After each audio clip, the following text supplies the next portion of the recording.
Hey everybody, welcome back to Cancel Culture, and this is a little segment that we call What's in the Box. And this is where we jump on the bandwagon and open a box that nobody knows the contents of. And so we're going to do that right now. I'd like to introduce our host, Mr. John Kensel. Hey, people out there. That's right. People across continents send me things. They send me things. Yeah. All I do is send them money, and they send me this back.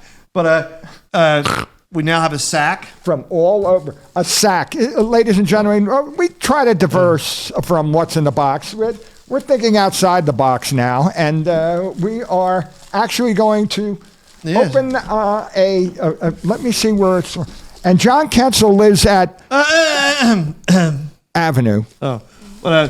Shall I open it? Well, I'll be careful. Yeah, you open it this time, John. I've done it. I'm glad you're not my butcher. My uncle was a butcher. He had a thumb that weighed 5 pounds. His uncle was a butcher. He had a thumb that weighed 5 pounds. See, when he weighed food, he would... All right. And there he is, ripping it open like a guy ripping in half the telephone book. Yes, if I'm bored, does anybody have a telephone book anymore? Or that is something that went the way of the high button shoes. Okay. And truck nuts on hearses. And truck nuts on hearses. Okay. I have no idea what that meant, John, but you are... You could work at the postal department, John. They really went all out from Morgany Town. Look at this. Okay. Man, look at this. Is like tighter than a... Wait a minute, man. Oh, man. This is beautiful. Man, they must have spent more money on the packaging of this. These are lizards. Okay. Where the deer... All right, hey, Wid, what is this? And the envelopes play where seldom is heard. Oh, my goodness. It's John's autobiography, okay? Right over there.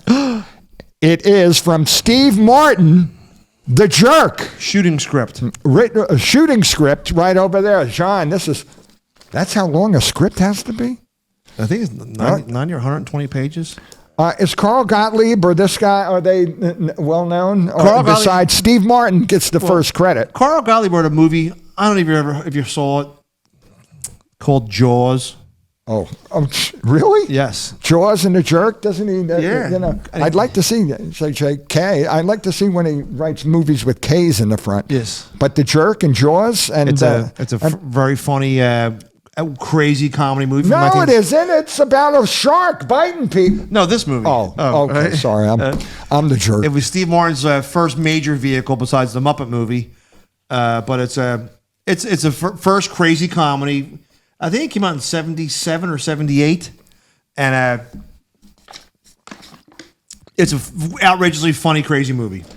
I was not a big fan. I'll have to admit. You got scared. No, it jumped around too much, and it was surreal and not surreal at the same time. He has enough depth to, and I really admire him. I mean, to see him when he was on the Tonight Show or did guest spots, he was he was unbelievably funny. But in The Jerk, I thought it was a little bit too controlled or something.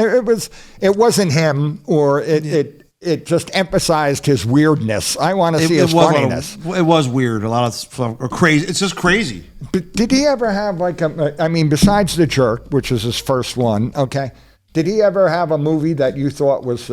All of Me and Dirty Rotten Scoundrels with Michael Caine. Oh, Dirty Rotten Scoundrels, which... he played the Marlon Brando part from the original one. Okay, I don't think it was called Dirty Rotten Scandals. It was called something else. Yeah, it was. Whereas Michael Caine and Marlon Brando. Yeah. No, it was... I'm sorry. No, it was Marlon Brando. Who was I'm getting them, but it was a great movie that I saw him in. Was I like when he sang about the dentist. Okay? Little Shop of Horrors. Little Shop of Horrors. I thought that showed his depth. Yeah. And he also danced with Gilda Radner. That was a nice thing too. On a Saturday night thing. That was I'm always been a big Fred Astaire and Ginger Rogers fan, so I knew all that. And they were pretty much very faithful to the RKO Fred and Ginger movies. But the jerk, I'm going to... And I just saw him last week, okay? I tried to sneak into... I'm a great sneaker into, but he's out there with Martin Short right now. And I saw... it was down the street from me, so I said, I'm going to go try sneak in. Well, it was sold out and a lot of things. Security. But I had a door that I waited at for the whole show, and nobody came out, and I couldn't sneak in past them.